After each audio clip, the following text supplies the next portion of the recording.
Father. Thank you, Father, for the breath of life. Thank you, Father God.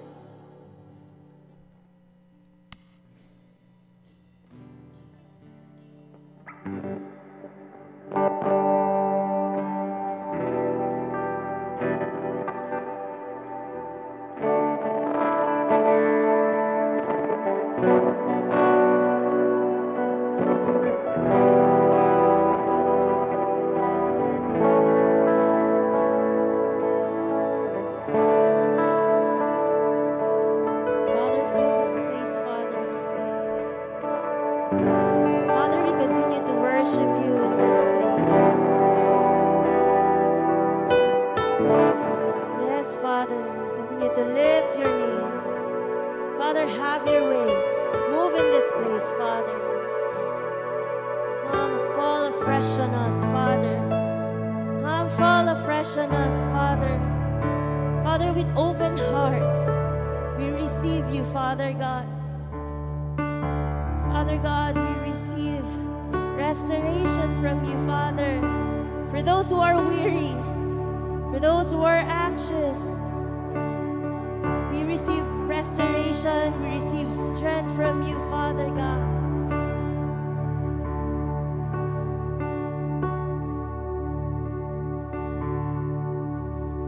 Who compares to you? You set the stars in their place. You calm the raging seas.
taste.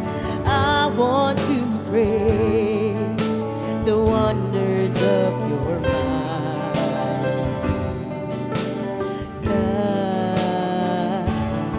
You're my comfort, you're my shelter,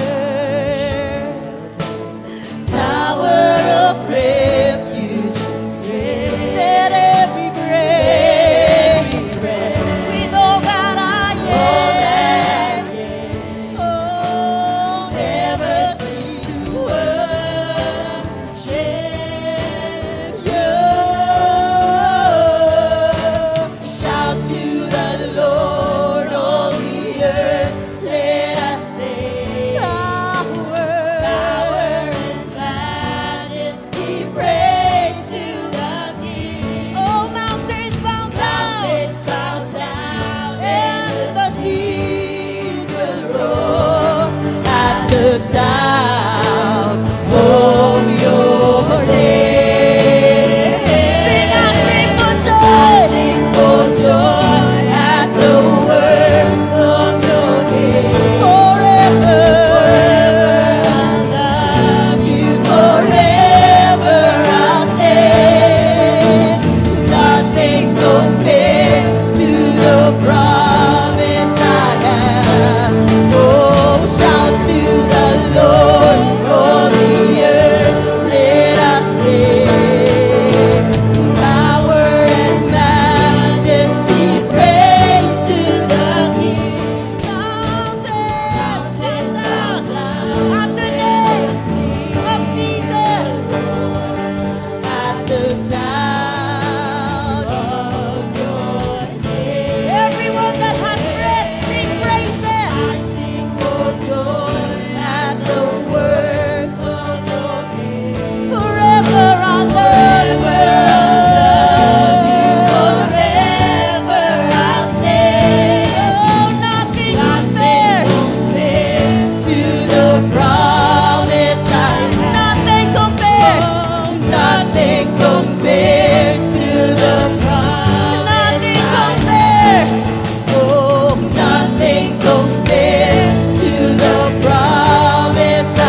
Hallelujah, Lord.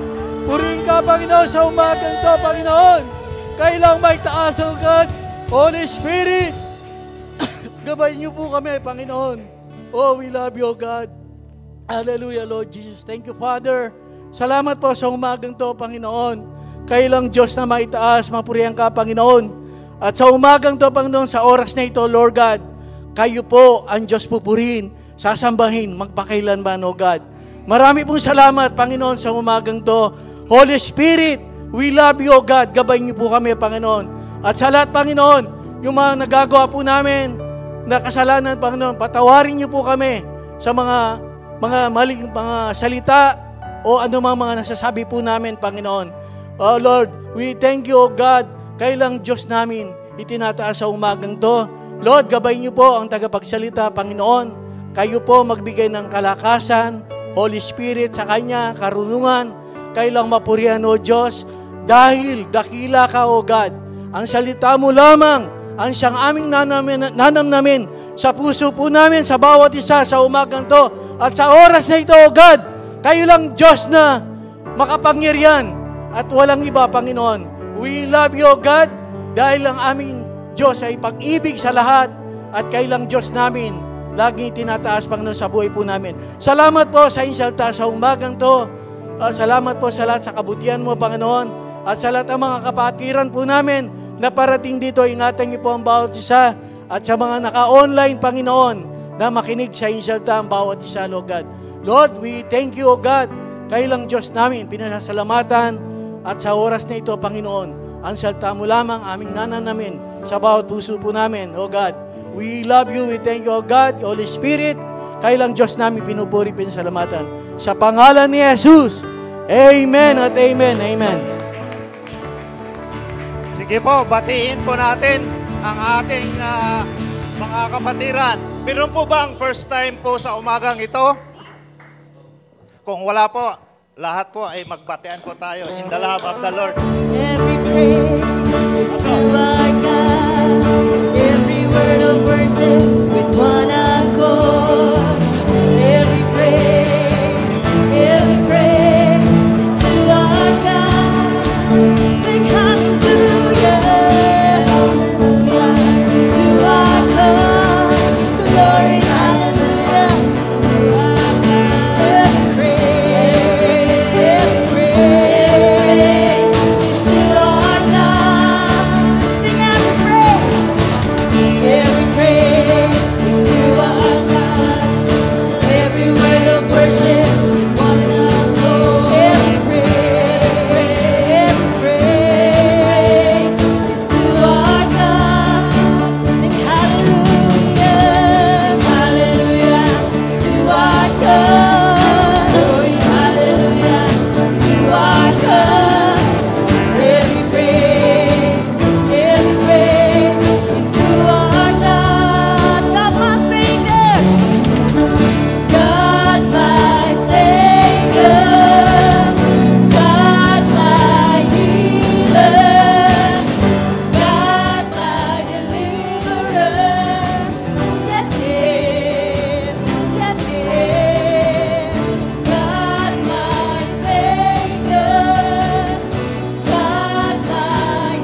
Good morning po. Sige po, tayo po ay maupo na. Magandang umaga po sa lahat. Good morning. Ayan. So, this is our second Sunday of the month, September 10. Ayan. At ito po yung pinag-aralan po natin patungkol po sa the armor of God. So, bago po ang lahat, tayo po ay tumayo. Basahin po natin ang salita ng Diyos. Yan. Ephesians chapter 6 verse 10 to 16. So nakatatlong Sunday na po tayo na paulit-ulit binasa po natin ito. But this morning we'll be focusing on verse 16. So sabay-sabay po nating basahin. Finally, be strong in the Lord and in His mighty power. Put on the armor of God so that you can take your stand against the devil's schemes. For our struggle is not against flesh and blood, but against the rulers, against the authorities, against the powers of this dark world, and against the spiritual forces of evil in the heavenly realms. Verse 13, therefore, put on the full armor of God, so that when the day of evil comes, you may be able to stand your ground. And after you have done everything, stand firm. Then with the belt of truth buckled around your waist, with the breastplate of righteousness in place. And 15, and with your feet fitted with the readiness that comes from the gospel of peace. And verse 16, in addition to all this, take up the shield of faith with which you can extinguish all the flaming arrows in the evil one. Thank you, Lord, for this the reading of your word. We pray, Lord, that you will be with us this morning, guide us, protect us, and empower us, Lord, with your word. In Jesus' name we pray. Amen. Tayo po'y makaupo na. So, our topic for today is about the shield of faith. Ayan. So, this is the third item of the Armor of God series. Ang una po ay, ano po yung nauna? It's the belt of truth. And on the other Sunday, it's the breastplate of righteousness. The last one, which was last Sunday, the shoes of the gospel of peace, or feet prepared with gospel of peace. Magkakaiba-iba po ang translation, depende po sa Bible, pero mas madaling intindihin pag sinabi nating the shoes of the gospel of peace. Today po, God's message is about the shield of faith. The shield of faith, ano po ba ibig sabihin nito? Una po, the first three items, the belt, breastplate, and shoes, are to be put on at all times. Bilang isang sundalo po, lagi pong naka-uniforme, laging nakasuot po yung shoes, yung breastplate, tsaka yung belt. And these are to be put on at all times. But the other three, the next three, the shield, the helmet, the sword, are to be grabbed when the battle is about to begin. Kapag nag-umpisa na po ang laban, syempre, damputin na po natin yung ating weapon. Ano po yung weapon? Yung sword. Yung helmet, it's a defensive gear for your head. At finally, which we are talking about today, is the shield of faith. So, in the same verse po, verse 16, sabi po dyan, in addition to all this, take up the shield of faith, with which you can extinguish all the flaming arrows of the evil one. Ano po kaya ibig sabihin ng in addition to all this? Di ba alam natin, 6. So, nabanggit na po natin yung tatlo, the belt of truth, the breastplate of righteousness, and the shoes of the gospel of peace. So in addition to all this, yung sinabi niyang this, yun po yung the first three items. Take up the shield of faith. Bakit? With which you can extinguish all the flaming arrows of the evil one. So ano po yung mga flaming arrows? So isa-isahin po natin yan. But before that, let us know, finding out the shield of faith through the 6 basic questions. 1, ano daw po ang shield? Para saan daw po ito? What is the shield of faith? What does it do for us? How can we acquire it? Who is qualified to have it? And finally, what do we do with it? So yan po, isa-isahin po nating sagutin po yung mga katanungan na yan. Paano po tayo magkaroon ng shield of faith? 1, what is a shield for? Kung mapansin nyo, ang shield ay isang, sa Tagalog, panangga, isang kalasag. Ayan. So, it's about protection from the arrows of the enemies. Nung unang panahon po kasi, ang pangdepensa ng isang sundalo po ay yung tinatawag na kalasag. Kahoy pa nga po yung ginagawa nilang kalasag Diyan, ang pinakita natin ay mga metals na po yan. So matibay talaga yan kapag darating po yung araw, hindi po siya basta tatagos. Siya po ay mapoprotektahan. Kaya nga po tawag sa kanya panangga. So mayroong mga maiikling shield po, mayroon din pong mahaba na yung buong katawan. Kung mapansin po yung mga pulis o yung mga SWAT, kapag sila po ay lumulusob o sila po yung maatake doon po sa mga halimbawa, rescue doon sa mga hostages, pagpasok nila, buong katawan talaga may shield. No? Kahit anong barel, kahit granada, kaya silang mapoprotektahan. So, iba-ibang klase po ang shield. And what is the purpose for shield? It is for protection. And that is the primary purpose of the shield. Now, pangalawa po, what is the shield of faith? Yung una, dinefine natin ano po yung shield. Ngayon naman, what is the shield of faith? As the Roman soldiers used shield to protect themselves against the arrows of the enemy. Si Paul po ang sumulat ng the book of Ephesians at si Paul po, marami na po siyang karanasan, marami na po siyang mga nakasama. In fact, humuhuli pa sa kanya na mga Roman soldiers. Una po ay yung siya po ay ini-escort papunta sa Rome. At sumunod po, siya po ay mayroong posas, mayroon po siyang posas sa kamay.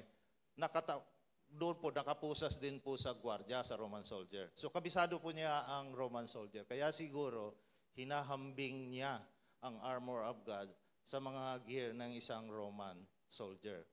So, the shield is used to protect themselves against the arrows of the enemy. So does our faith in God. So, thus our protection is premised on our belief, on our pananampalataya sa Panginoon. Kaya po, sabi po sa salita ng Panginoon, the just shall live by faith. Sa pamamagitan daw po ng pananampalataya, tayo po ay mabubuhay. Habakkuk chapter 2 verse 4, behold the proud, his soul is not upright in him, but the just shall live by his faith. Mahalaga po ang ating pananampalataya. And for today's message, our faith is our shield, no, for every arrows that are coming from the enemies. Ngunit, ang ganap ay mabubuhay sa pamamagitan ng kanyang pananampalataya. Pag sinabi po yung ganap, yan po yung matuwid na mananampalataya sa Panginoon. Siya po ay mabubuhay sa pamamagitan ng kanyang pananampalataya.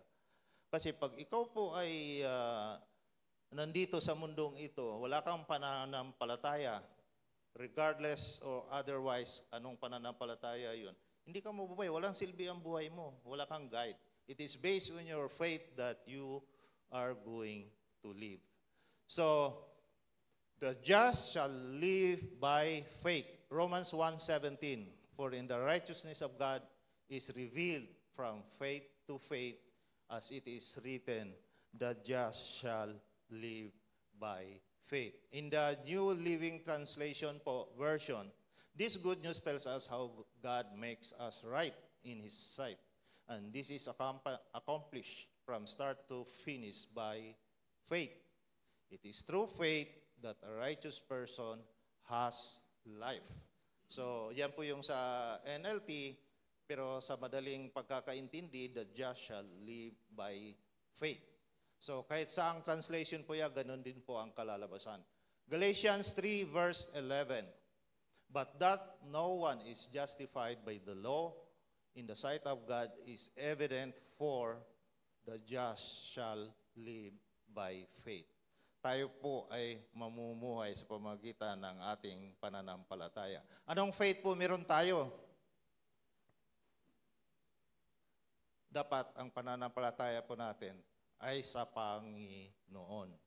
Again, in Hebrews chapter 10, verse 38, and a righteous person will live by faith, but I will have no pleasure in anyone who turns away.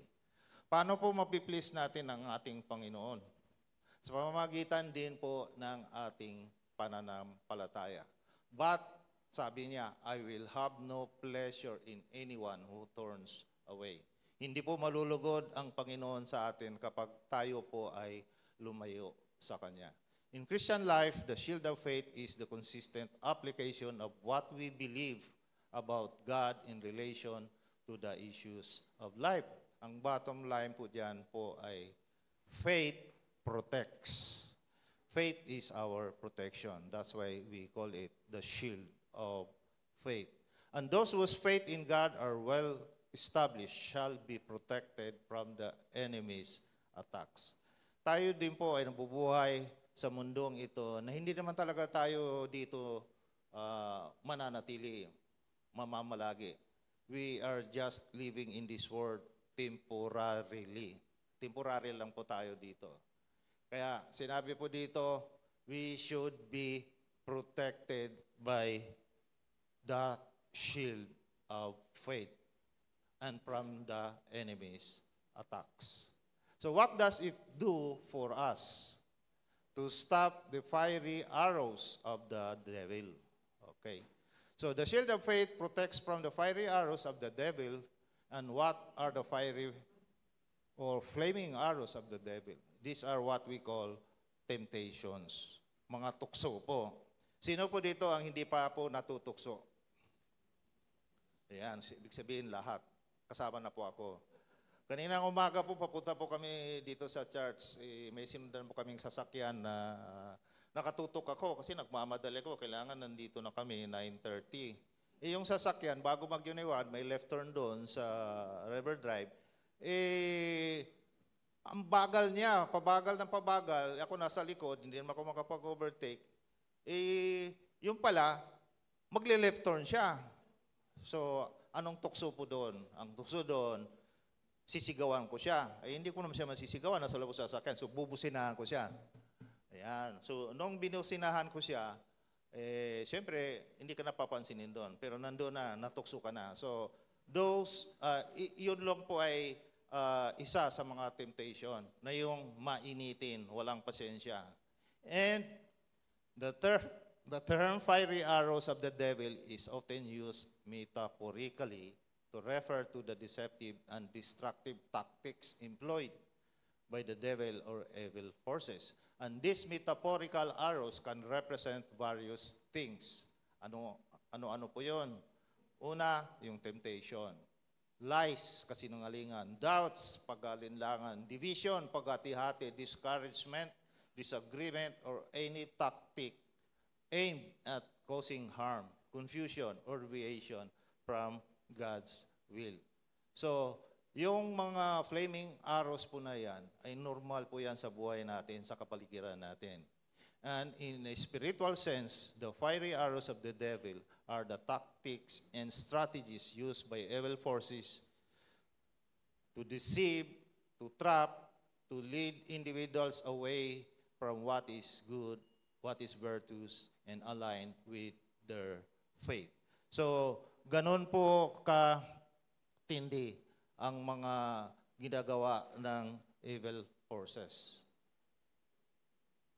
Now, one, isa-isahin po natin yung mga tactics nila. One is temptation. Tutuksain po tayo.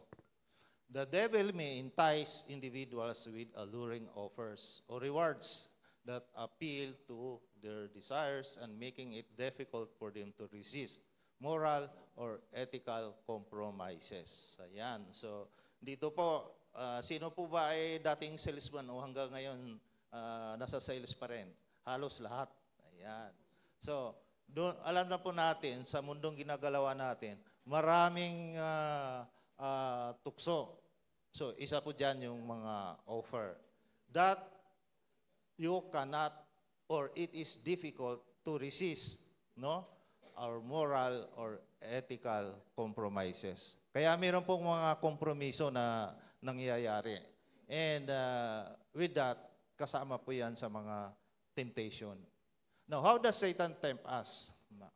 By making us doubt the word of God. Ganun po ang ginagawa ni Satan. How he tempt us. If I will to ask you now, no, nag-falter ba ang inyong faith or for a certain situation sa buhay mo? At bakit?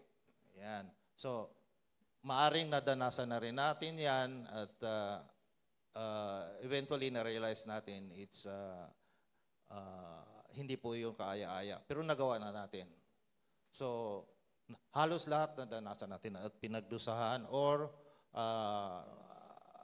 humingi na tayo ng tawad sa Panginoon. But remember, in Genesis chapter 3, verse 1, ito po yung paraan paano po tinitempt the shining lion or the shining one into the garden. To Eve, the serpent said, did God actually say, you are not to eat from any tree of the garden? So tingnan po natin sa scripture, no? Baka akala natin nagkwento-kwento lang. Genesis chapter 3, verse 1. Now the shining one, which is the serpent, was more clever than any animal of the field that the Lord God had made. It asked the woman, Eve, did God actually say you are not to eat from any tree of the garden? Sabi naman ni Eve, we may eat from the trees of the garden, but as for the fruit of the tree that is in the middle of the garden, God has said, you are not to eat from it, nor are you to touch it, or you will die. Ang sagot ng shining one, you certainly will not die. Hindi ka mamamatay. Oh, so, naniwala naman si Eve. So, kumain si Eve. At nung kumain siya, ay namigay pa siya kay Adan, which is at that time, nasa tabi pala din niya. At dagdag pa ng serpent sa verse 5, even God knows that on the day you eat from it, your eyes will be open and you will become like God, knowing good and evil. So ganun po ang mga tukso. Very, very convincing. Biro mo, pag nakain mo yon, hindi ka daw mamamatay at para ka na rin ng Panginoon at malalaman mo ano ang tama at mali. So that is how temptation o strategy ginagawa ng kalaban. Ang bawat tukso ng kaaway ay nakatuon sa pagsira sa salita ng Diyos. Ang layunin niya ay ipakita na nagsasabi siya ng totoo at ang Diyos daw ay sinungaling. Every temptation of the enemy is focused on undermining the Word of God. And his goal is to make it appear that he is telling the truth and that God is not telling the truth, for he is the liar. So, ganun po siya manukso, ganun po siya magsalita upang makumbinsi po tayo ng kalaban. Now, how do we overcome temptation? How do we quench the fiery arrows of the devil? So, maliwanag po ang sagot. By standing on the promises of God. Yan. So, Psalm 18, verse 30. God's way is perfect. And all the Lord's promises prove true, and He is a shield of all who look to Him for protection. And what are the promises of God? God has promised protection for us in times of temptations. And all these promises are available to us. Ano po gagawin natin? Ang sabi po doon sa 1 Corinthians chapter 10, verse 13, the temptations in your life are no different from what others experience. Lahat po tayo, pare-pareho lang po nadanasan nating mga tukso o temptations. But God is faithful. He will not allow the temptation to be more than you can stand. Hindi po niya hayaan na tayo po ay hindi mag-succeed doon po sa tukso na ating dinadanas. When you are tempted, He will show you a way out so that you can endure. Tandaan po natin, in every temptation, God will show you the way out, but you must run toward the exit door as quick as you can. Maalala po ninyo, yung iba sabi nila,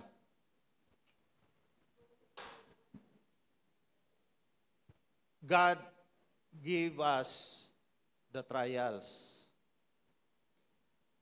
Inaalaw po niya ang trial sa atin. But the devil entice us with temptation. So ano po yung mga trials? Trials is like the bumps and roadblocks on our way to the journey of life. Ang dami pong mga balakid habang tayo po ay naglalakbay po sa ating buhay. So, God allowed trials, but He does not allow temptation. It is the devil that is taking opportunity in situations na meron tayo pong pagsubok. First, God allowed trials to strengthen our faith. Sabi nga nila, tinetest lang tayo. But during those trials, when we overcome our trials, we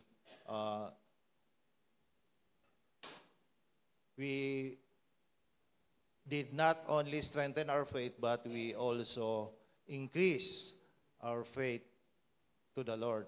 And in every temptation, yun po tandaan natin, God will always show us the way out. Pero sabi din niya, but you must run toward the exit door as quick as you can.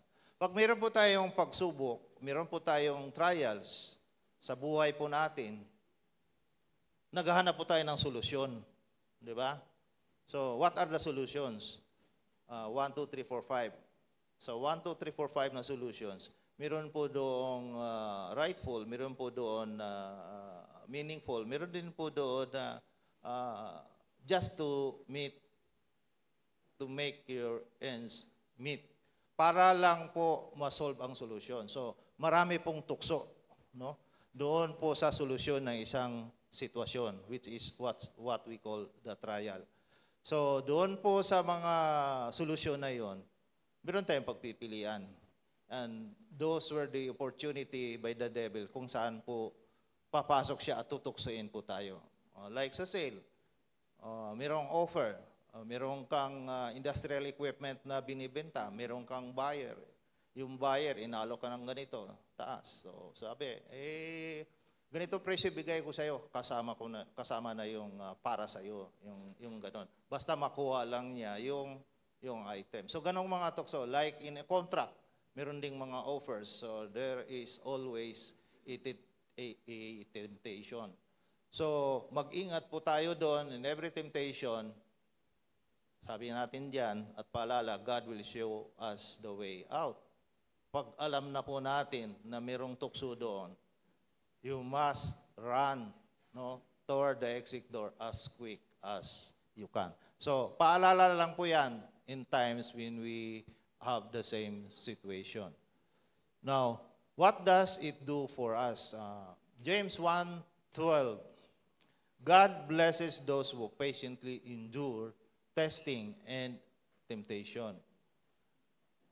Pinagpala daw ng Panginoon ang tao na nag-i-endure po sa kanyang mga pagsubok at mga tukso ng kalaban. Afterward, they will receive the crown of life that God has promised to those who love Him. God has promised a reward for the overcomers. So we should overcome every situation, a trial situation, or times where temptations are coming our way, wherein we are going to use our shield of faith. James 1:13. And remember, when you are being tempted, do not say, God is tempting me. God is never tempted to do wrong. He never tempts anyone else. Ganun po ang katangian ng Panginoon. Hindi po siya nanunukso sa atin, but He allowed trials, no, in our lives. Now, He gives trials, but Satan entices us through temptations. So understand the process so you won't fall into his trap. So tandaan po natin, kapag meron po tayong sitwasyon na alam po natin ito ay pagsubok ng Panginoon and we're looking for solutions and there are different temptations coming along the way, understand the process so you won't fall into his trap. Marami pong solusyon sa mga problema, pero piliin po natin hindi yung shortcut. Dapat yun po yung ayon na nakakalugod po sa ating Panginoon. So, you won't fall into his trap. James 1:14-15. Temptation comes from our own desires, which entice us and drag us away. And these desires give birth to sinful actions. And when sin is allowed to grow, it gives birth to death. And that death is the spiritual death or separation from God. So tingnan po natin ang process na ito. It begins with evil desires that is already inside in us. Kaya sabi diyan sa verse 14, temptation comes from our own desires. Then the temptation which will entice us, when we give in, pag tayo po ay bumigay, we are dragged away, then it is followed by sinful actions. And the end result is, again, death, the spiritual death or separation from God. Tandaan ulit natin, there are always consequences to our wrong choices. We made a lot of choices, decisions in our life. Yan po ay past na.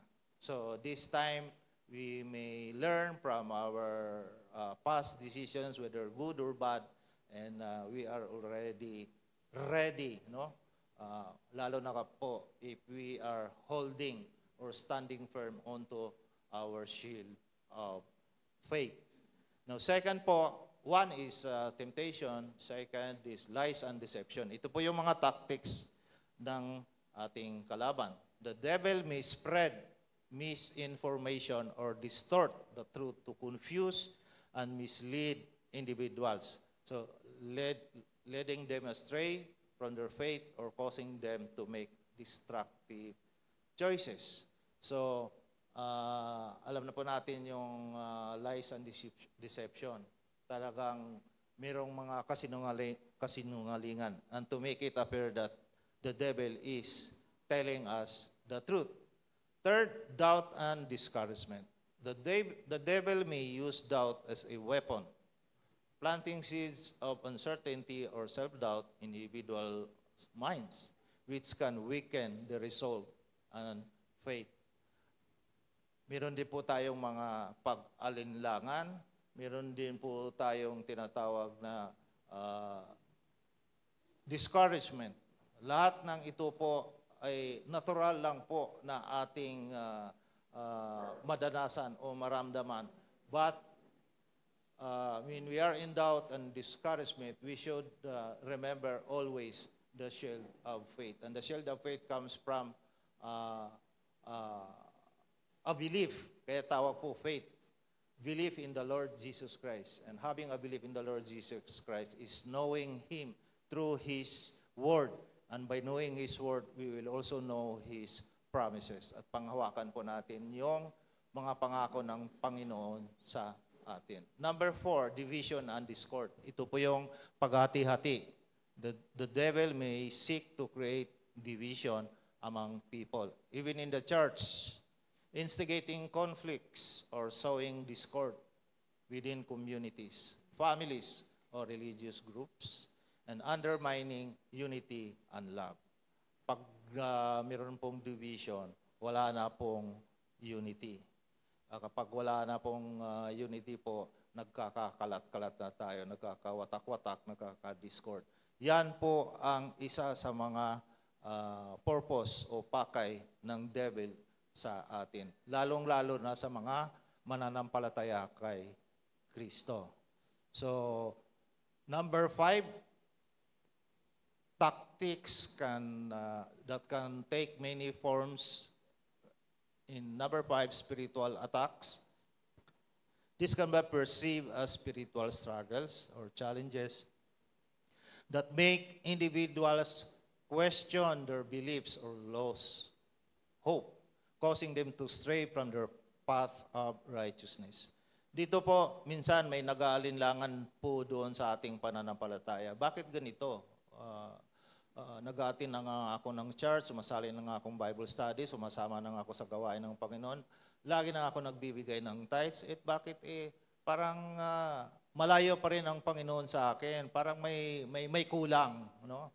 May mga pangako siya na lagi kong hinahawakan pero parang hindi naman nangyari. So, those are among the spiritual attacks. Sisirain po ang ating, i-confuse po ang ating pag-iisip. It's a mind confusion caused by the attacks from the enemy. So, those are what we call spiritual attacks. Ultimately, understanding these tactics can assist individuals in organizing and resisting the lies and deception of the devil. At paano po? By equipping themselves or ourselves with knowledge, faith, and discernment. Ayan. So, pag sinabing knowledge, you know, if not everything, you know about the Lord Jesus Christ by reading His Word.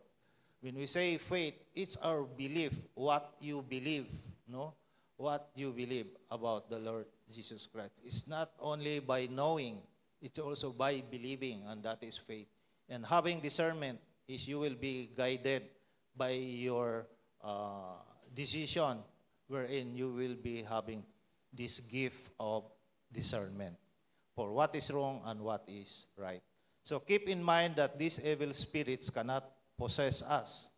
Hindi po nila kaya tayong panghawakan, but they can inflict pain from a distance. So temptations is like an arrow. It is being released by the enemy from another area to your area. Kapag tayo po ay hindi umilag, tayo po ay tatamaan. So, note that arrows are fired from enemy's territory. Now, to acquire the shield of faith, paano po natin daw ma-acquire ang shield of faith?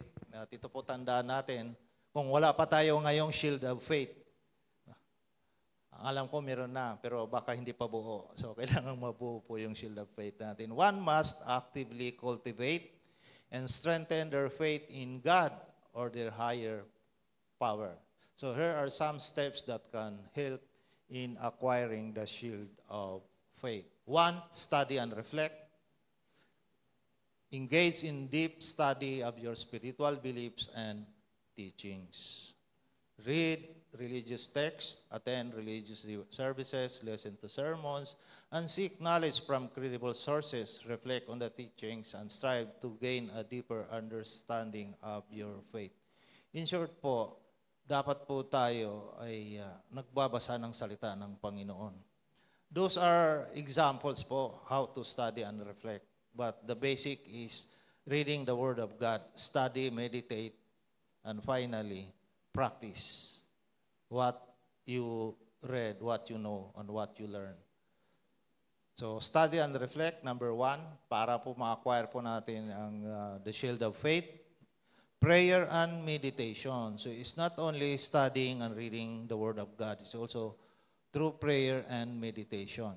Establish a regular practice of prayer and meditation to connect with your higher power. And this practice can help you develop a sense of trust and reliance on your faith, allowing it to become a protective shield in challenging times. Halos lahat naman tayo nakadanas ng tinatawag na challenging times. Challenging times are those times that we are facing trials, no? We are facing situations that hard and difficult to handle. Kaya lagi po tayong nag-iisip ng solusyon kaagad. Lalo na pag problema sa pera, kanino ako makahiram ng pera, kanino ako makautang ng pera. But that is not the direct solution. It's just, that would just be the end result of what you first going to do. And that is lifting all your trials or problems to the Lord. And He will guide us because that is one way of exercising the shield of faith. Pag meron po tayong trials, meron din pagsubok, meron din pong temptation. Kasi it is in the situation, you have a trial situation, that the devil has the opportunity to send you the flaming arrows. And those are the temptations. Kaya pag mayroong pagsubok po, isipin nyo na lang na makaahon din tayo by standing firm with the Word of God. At yung mga temptation ng kalaban ay ma-overcome natin. Kasi alam natin, yun ay panggulo lamang. Just to confuse us, discord us, disunite us, and dislocate us, and make us away from God. So, prayer and meditation. Third is surround yourself with fellow believers. Ayan. Lahat po tayo dito ay fellow believers. Hindi naman pwede araw-araw kasama tayo lagi. Di ba? Mahirap yun gawin. So, we should make friends. Not all friends should be believers, no? Because sabi nga, when you surround yourself with fellow believers, paano na ang negosyo ko? Paano na ang trabaho ko? Lahat kasama ko doon, hindi believer. Di ba? So, ang sinabi po dyan, when you are hanging out, no? Lalo na pag wala kang ginagawa, you should be with your fellow believers. But when you are at the marketplace, pag sinabi mong marketplace, nandun ka sa iyong trabaho, sa iyong career, you are dealing with people who are not Christians. Di ba? So, nandun po yung challenge sa atin. And that is the opportunity also of the devil to send the temptations, the arrows, the flaming arrows. So, alam na po natin ang dahilan. Alam na po natin ang proseso. So, with that, kailangan na po natin magiging alalahanin po. Let us always be reminded by the shield of faith. Next is test and strengthen your faith. Ito po yung sinasabi nating trials, the test. Embrace challenges and situations that test your faith. And by facing difficulties with steadfast belief and trust in your faith, you can build resilience. Resilience means katatagan.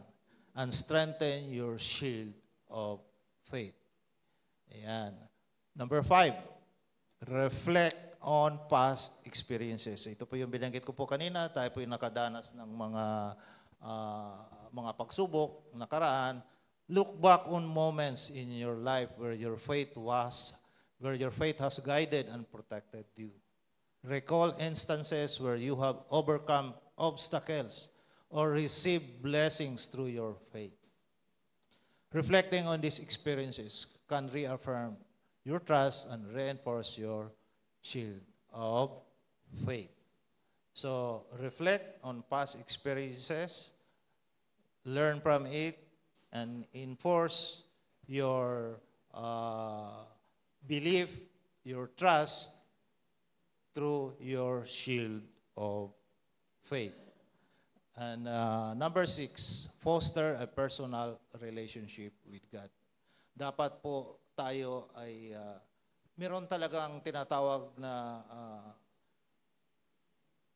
not just a personal relationship, but an intimate personal relationship with God. When we say intimate, we are regularly or always talking to God and lifting up to Him all our fears, our doubts, our even our desires.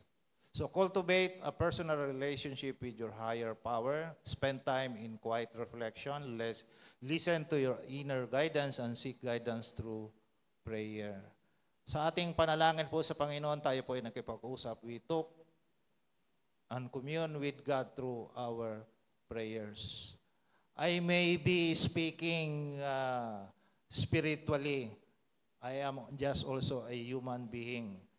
I sometimes feel the same, no, as others has done, but it is true, and believe me, studying the Word of God, believing the Word of God, and practicing the Word of God, God will bless you.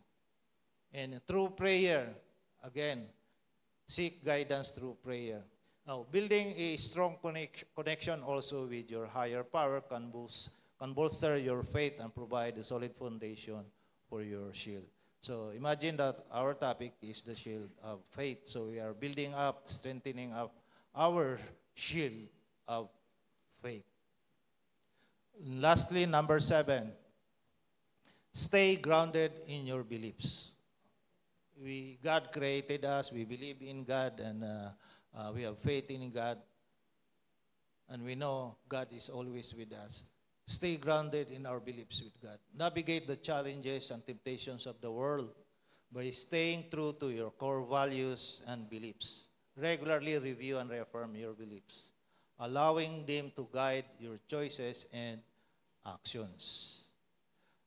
Muli po, lagi po may salita dito, remember, acquiring the shield of faith is an ongoing process that requires dedication, perseverance, and continuous growth. It is not just by knowing how to acquire of faith, ay pwede na. But by actively nurturing your faith, you can develop a strong shield that protects you from the doubts, fears, and temptations that may come along our way. Romans 10:17. Faith comes from hearing the message, and the message is heard through the word about Christ. So this is just a reminder. We always hear and see these verses,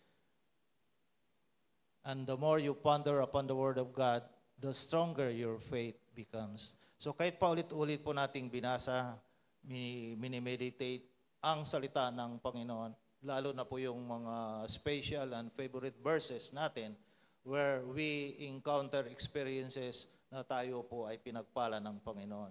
And this is the reason why you need to devote a special time each day to meditate on God's words. So, we need to believe also His promises. Ano po yon? Isa po doon sa mga promises ng Panginoon. The Lord always keeps His promises. He is gracious in all He does. The more you cling onto His promises, the stronger your faith becomes. How many promises of God do we know? Bakit kailangan po natin paniniwalaan ang pangako ng Panginoon? It is because it will encourage us. What you are doing is you are aiming that the end goal is having those promises happen to your life. So the more we cling onto God's promises, the stronger our faith becomes. And when temptations come, the flaming arrows of the devil, all you need to do is shield yourself with the promises of God. Marami pong promises ang Panginoon sa kanyang mga salita. If you are not reading your Bible, you wouldn't know all the promises of God. You might know some, a few, or several promises. Pero iba po yung alam mo ang lahat. Kasi yun po yung panghahawakan natin. Di ba? Like a child, yung anak po natin. Pag halimbawa, mangako ka, bibili ka ng laruan, tapos hindi mo tuto pa rin. Di ba? Anong maranasan ng bata? Magagalit, ma-disappoint, and magtatanim pa yan ng sama ng loob. But if you keep your promises, execute your promise as you have said, the child is eager and eventually looking forward that promise will come at hand. Ganun din po sa ating Panginoon. Pag wala pa tayong promises na pinangahawakan, para saan pa ang belief natin? Para saan pa ang pananampalataya natin? Kung wala pala tayong ine-expect sa huli. So, there are a lot of promises of God, and there are also a lot of things that we should do in order for those promises to come into action in our lives. And number 5, who are qualified to have it? Sino daw po ang qualified na magkaroon po ng shield of faith? Babasahin ko lang yung Ephesians chapter 6 verse 1, verse 10 to 16. Hindi lang shield of faith ang meron ako. Meron pa akong belt of truth, meron pa akong righteousness. Anong kasunod po ng righteousness?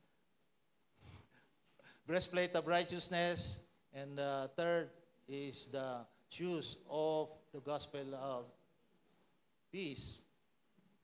5, the shield of faith. Number 4, number 5 is the helmet of salvation, and 6 is the sword of the Spirit. Babasahin ko lang po yung Ephesians chapter 6 rather, verse 10 to 16. Ay, kaya ko nang ma-acquire yun. But we are, at this morning, we are us who are qualified to have it, to have that shield of faith.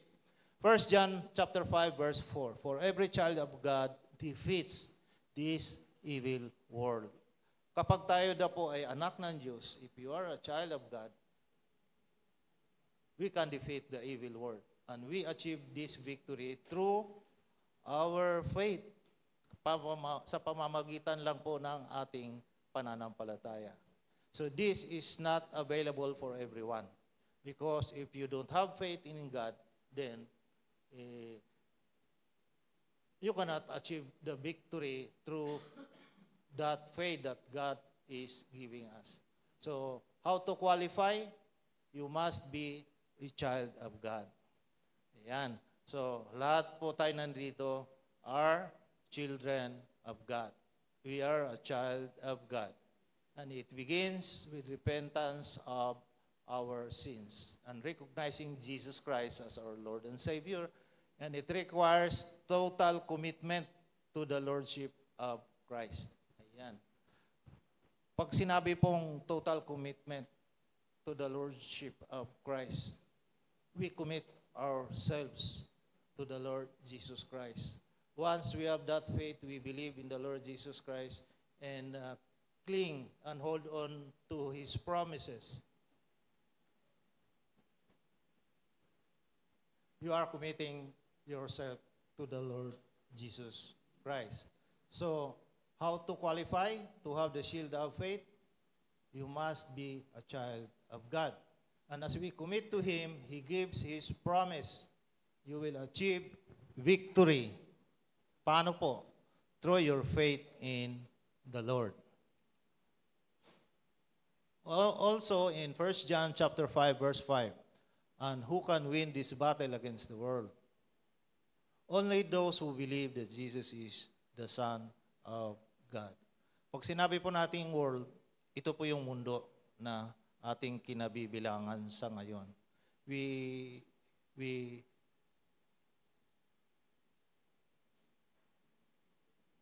And only those who believe that Jesus is the Son of God.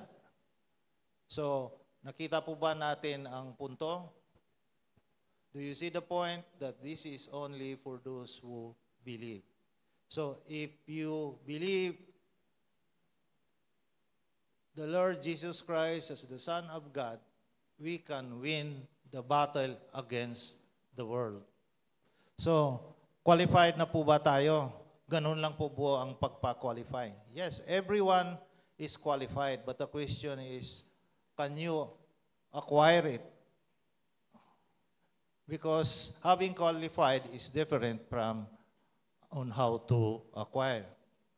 Okay. So, what do we do with the shield of faith? Hold up the shield of faith to stop the fiery arrows of the devil. Yan po yung purpose o gagawin po natin. Because the shield of faith is our protection and we should hold it up to stop the fiery arrows of the devil. And what if you don't? Paano daw po kung hindi? Then you will still be inflicted by the enemy. Now, you know when you've been hit. Di ba? Alam natin kapag tayo po ay bumigay. Ibig sabihin, tinamaan po tayo ng inflictions o arrow ng kalaban. So these are the moments when you felt down and discouraged. Meron pong pagkakataon o moment na tayo po ay bagsak na bagsak at discouraged. Kumbaga, wala ka nang iisipin, maglugmok ka na lang doon sa gilid. Wala ka nang gagawin. You're down and discouraged. Another one, these are times when you felt hopeless and blind about your future.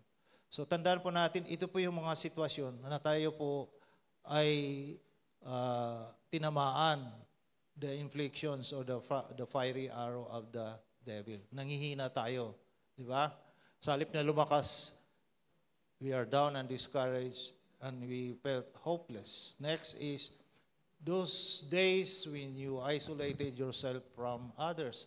Ayaw natin makipag-usap ng iba. Gusto natin dito na lang. And would not want to talk to anyone. Naranasan niyo po ba yung ganyan? Occasions when your faith in God starts to dwindle and you question His ways. Umpisa na tayo magtatanong, bakit, Lord, nasa iyo naman ako. Lagi na nga ako nasa iyo tuwing Sunday. Umati na nga ako ng mga gawain sa church. Pero bakit parang ganito pa rin ang nangyari? So you started to question the Lord. Also, pwede din yung mga unguarded moments. So, yun bang na-trigger ka kasi nainis ka? Di ba? Bakit ka nainis?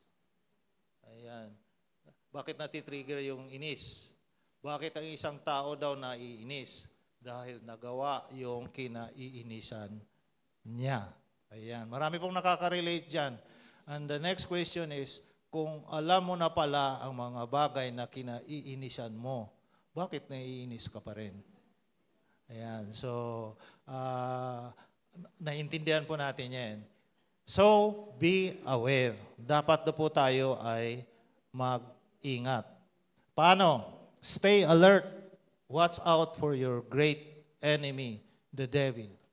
So, kailangan din pala, babantayan din po natin ang ating kalaban. Ano? Kasi hindi natin alam, inaatake na pala tayo.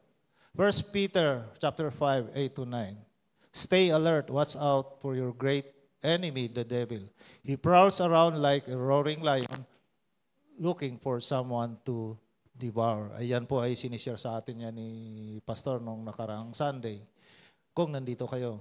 And note also, Satan is not a lion. He is just only but like a wild and violent lion. Why? Because Jesus is the true lion.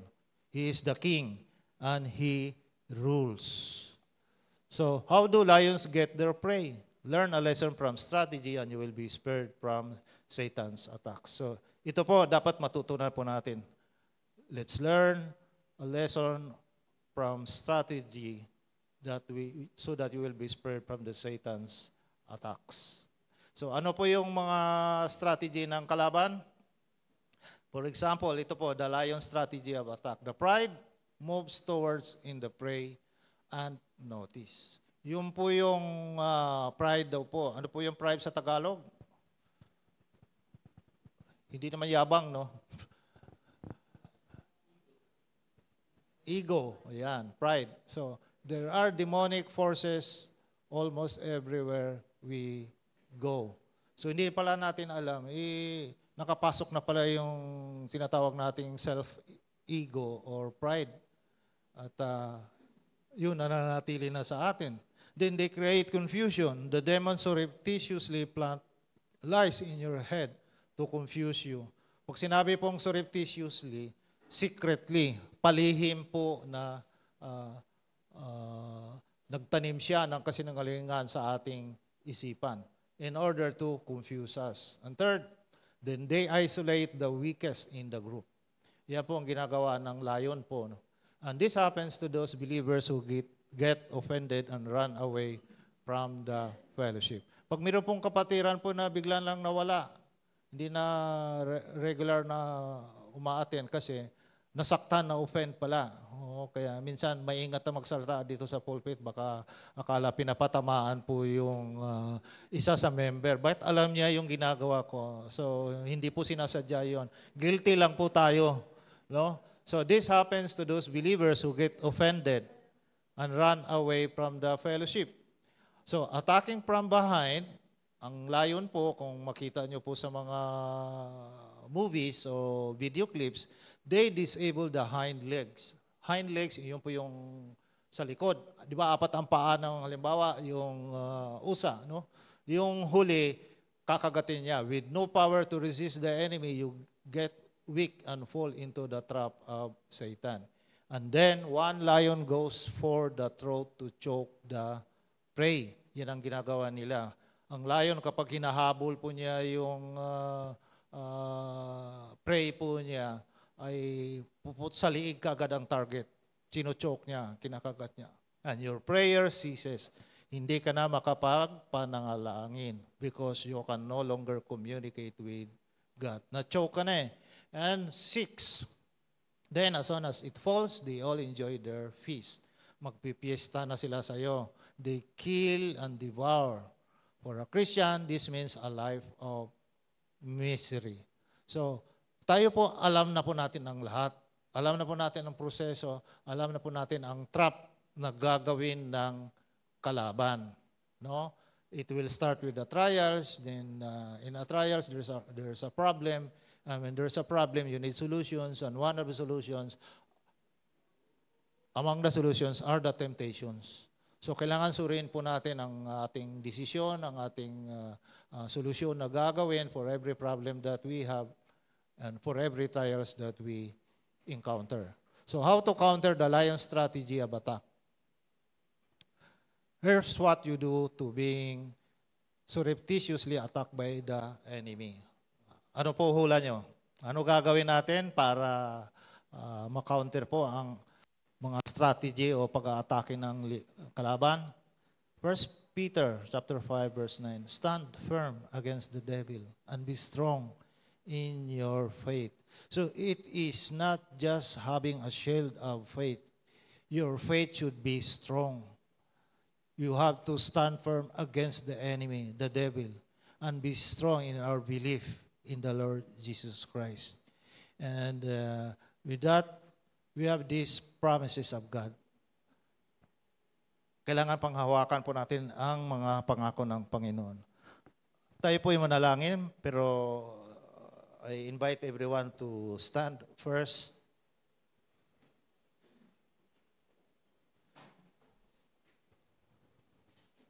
The Bible is full of God's promises and reminders that He is faithful. Paulit-ulit po yan sinabi sa atin ng Panginoon. Kaya for every word that we hear, no, from a preacher, from a sharer, from a pastor, from everyone who shares a word of God, Kahit paulit-ulit na po yun, alam ko na yun. Dapat po, hindi lamang pakinggan. Ito po ay ating gawin.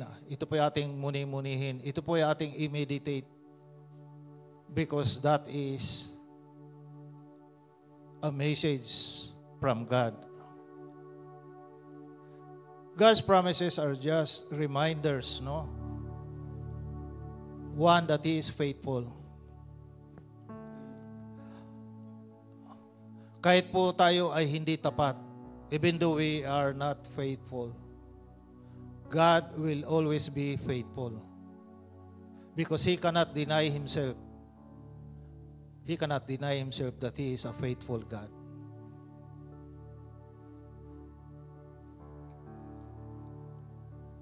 Let the God's promises teach us more about His incredible character.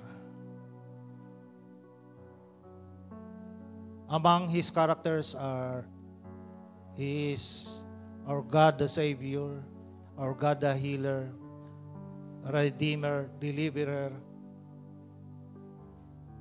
our Protector, our Friend. God has a lot of incredible characters that we are encouraged to follow. So we should reflect on this rich collection of promises. Those promises are found in the Word of God, the Bible, to help us in whatever we are facing every day. We are also encouraged or asked to take encouragement from the truth that God is with us, because He is always with us. He will never leave us nor forsake us.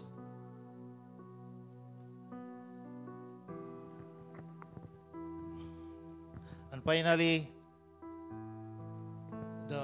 God's message for today is about the shield of faith. And this is one of the 6 armor of God. God is teaching us and reminding us to take and put on the armor of God. The belt, the shoes, the breastplate, the shield of faith for today's message, the helmet of salvation, and finally, the sword of the Spirit. Let us bow down our heads and Lord, we thank you for your message this morning. Your message for us to continue to cling on your promises, because it is only in those promises that we can live abundantly. And that, Lord, by standing firm in our faith, always watchful to our enemies and be alert, and holding on, Lord, on the shield of faith, not only for today, but on the days ahead.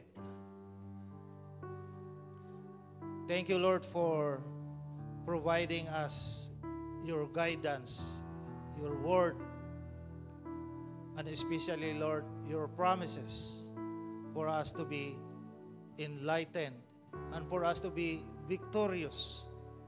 Because every child, Lord, who is a believer of yours will always win and have victory over our enemies in this world. We thank you, Lord, and we praise you. In Jesus' name we pray. Amen and amen. Sige po, tayo po yung maupo muna panandali. As we prepare our tithes and offerings po, let's also hear our praise and worship song.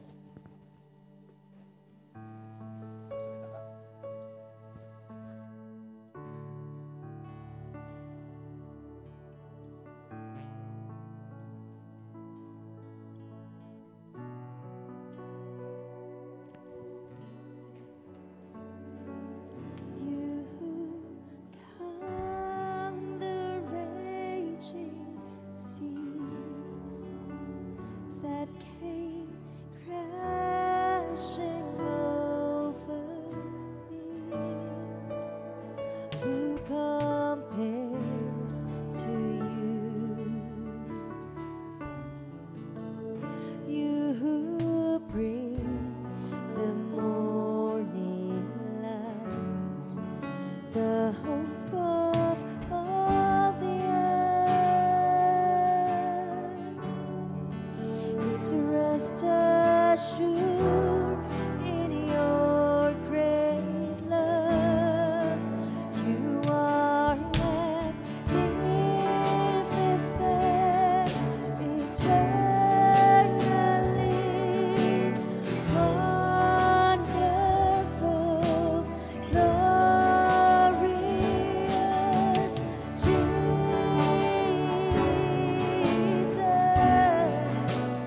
No one ever will compare. You are magnificent, eternally wonderful, glorious Jesus.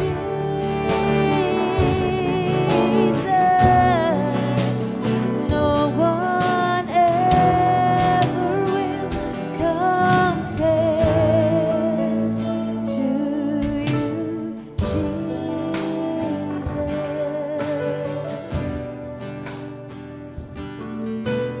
Praise the Lord. Pwede pong tumayo tayong lahat at magpasalamat tayo sa Panginoon. Father God, salamat po sa araw na ito, Lord, na muli kami ay makapagbalik sa mga ibinigay mong blessing sa amin sa araw-araw. Thank you, Lord, that sa buong linggo, kayo ang aming gabay.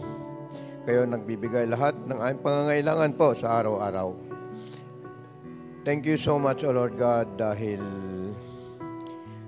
sa inyo kami nakasandal. Sa iyo po lahat nanggagaling. Lahat ng meron kami, O Lord God. Wala po kaming maipagmamalaki, Lord God. Ni ang aming buhay ay nanggagaling po sa inyo, O Lord God. Bawat gising po namin, O Lord God, is a blessing from you, O Lord God. Kaya lahat ng mga ito, O Lord God, ay alam namin nanggagaling po sa inyo. Ngayon po sa araw na ito, Lord God, we ask you to bless, Lord God, ang aming nakayanan po na ibalik sa inyo, O Lord God. And salamat din sa pagtugon mo, Lord, sa lahat ng aming mga prayers, O Lord God. Thank you so much, O Lord God. I-bless mo po ang inyong mga anak na nandito sa inyong harapan, O Lord God, at sa mga nakinig din sa online service namin, O Lord God. Thank you so much, O Lord God. In Jesus' name we pray. Amen and amen.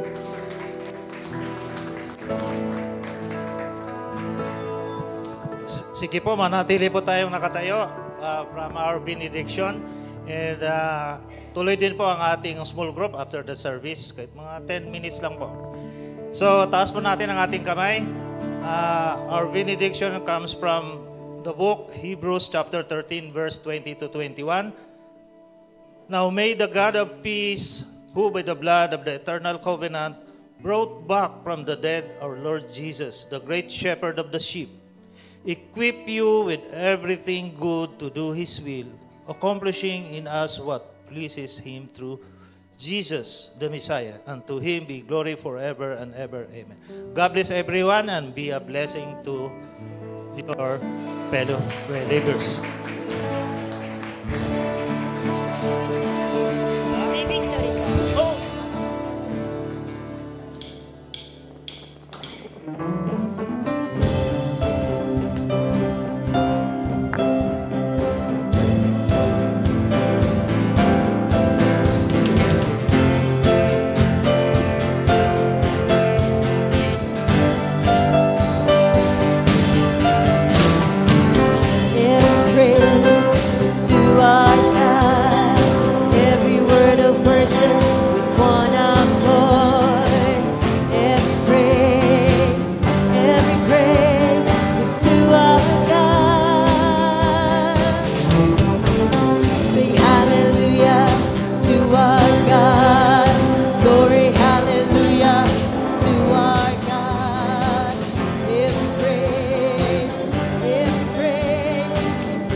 you are